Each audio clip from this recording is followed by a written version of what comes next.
Semua salam kebajikan dan budaya. Baik, di pertemuan yang kesekian kalinya ini, oh iya lupa, saya adalah mahasiswa Bina Sarana Informatika untuk jurusan saya yaitu Sistem Informasi. Saya sendiri adalah putra ujian jaya. Baik, di pertemuan yang sekarang ini saya akan menerangkan tentang aplikasi dan peranan teknologi informasi dan komunikasi. Apa sih teknologi informasi dan komunikasi? Teknologi informasi dan komunikasi adalah teknologi untuk menangkap, menginterpretasi, menyimpan, dan menyampaikan atau mentransmisikan informasi. Itulah pengertian dari TIK. Konsep teknologi informasi dan komunikasi merupakan gabungan dari dua konsep, yaitu yang pertama information teknologi dan communication teknologi atau ICT. Keuntungan penggunaan TIK itu meliputi satu, memudahkan orang dalam berkomunikasi dan memperoleh informasi. Kedua, membuka peluang bisnis baru.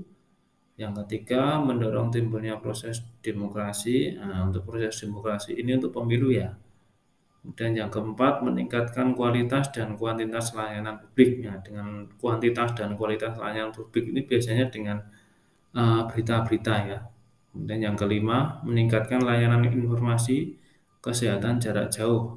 Yang keenam, memperbaiki pendidikan melalui learning.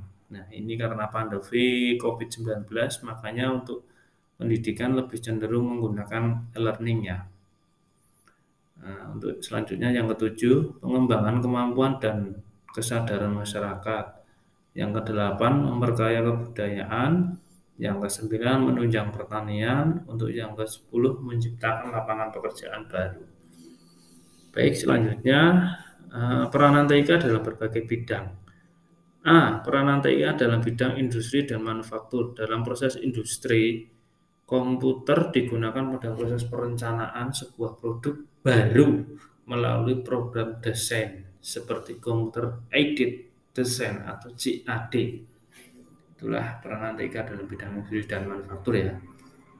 Kemudian yang B, peranan TIK dalam bidang kesehatan.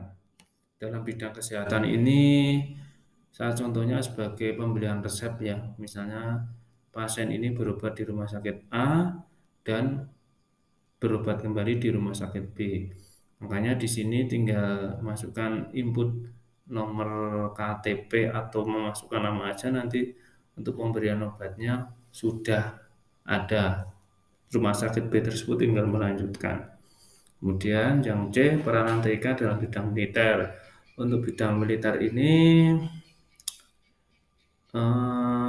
teknologi informasi dapat membantu menyediakan informasi potensial lebih cepat dan banyak melalui penggunaannya dengan rantai komando dan pengendalian untuk mempercepat mengambil keputusan. Contohnya ini yaitu dengan adanya perang ya, misalkan perang kita akan menembakkan mortir. Mortir itu kita ukur jaraknya dengan menggunakan komputer, makanya di-set sedemikian pas, kemudian kita luncurkan, maka dengan bantuan teknologi itu maka akan mengenai sasaran yang kita tuju. Yang berikutnya, peranan TIK dalam bidang pemerintah. Dalam pemerintah dikenal dengan istilah e-government. Tujuannya, pemanfaat TIK dalam pemerintah adalah agar pelayanan kepada masyarakat dalam lebih efisien. Contohnya, penyimpanan dan pembuatan database penduduk. Kedua, pembuatan elektronik KTP yang sekarang sedang digalakkan. Peranan TIK dalam bidang ekonomi. Yang pertama, meningkatkan pelayanan kepada masyarakat. Yang kedua, meningkatkan akurasi dan kecepatan perhitungan. Yang ketiga, menyediakan informasi ekonomi dan data-data statistik ekonomi dan keuangan yang up to date. ini busa efek ya. Yang ekonomi data statik ekonomi itu busa efek ya. Nah, kemudian peranan TIK dalam bidang pariwisata dan kebudayaan meningkatkan pariwisata dan kebudayaan suatu daerah. Nah, masuk mempromosikan pariwisata dan kebudayaan ke mancanegara. Keempat, meningkatkan kesadaran masyarakat terhadap pariwisata. Yang selanjutnya meningkatkan jumlah kunjungan wisatawan mancanegara dan domestik. Selanjutnya meningkatnya produk wisata yang kompetitif. Itulah peranan TIK dalam pariwisata dan kebudayaan.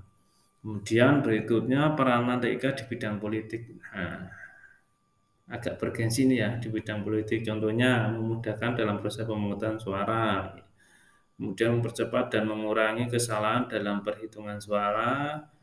Yang ketiga, memberikan peningkatan aksesibilitas bagi para pemilih cacat.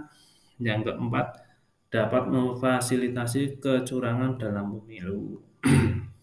Kemudian peranan TIK dalam bidang pendidikan. Peranan TIK pada bidang pendidikan telah memberikan kontribusi bagi perkembangan teknologi pembelajaran. Contohnya yaitu belajar mengajar jarak jauh yaitu dengan e-learning akan menjadi lebih efektif dan efisien.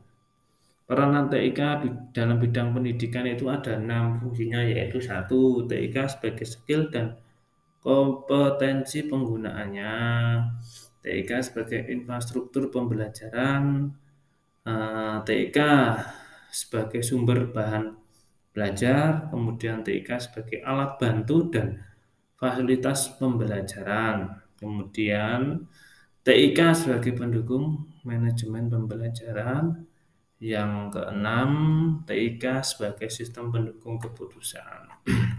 Baik, itulah aplikasi dan peranan teknologi informasi komunikasi. Intinya ya, untuk kesimpulannya ya, untuk teknologi informasi dan komunikasi ini sekarang ini sangat berperan penting ya, soalnya di segala bidang sudah menggunakan, baik bidang kesehatan, bidang manufaktur, militer, bidang pemerintah, bahkan sampai politik pun juga sudah menggunakan teknologi informasi dan komunikasi ini. Makanya untuk teknologi informasi ini dan komunikasi ini sangat-sangat berguna untuk sekarang ini. Mungkin sedikit yang saya bisa menerangkan tentang TIK ya. Mungkin ada usul dan saran, masukan bisa ditulis di kolom komentar di channel saya ini. Kemudian bila ada pertanyaan, cantumkan saja, sebisa mungkin saya akan membantu untuk menjawab. Mungkin untuk pertemuan yang aplikasi dan peranan teknologi informasi saya cukupkan sekian. Selamat beraktivitas. Wassalamualaikum warahmatullahi wabarakatuh.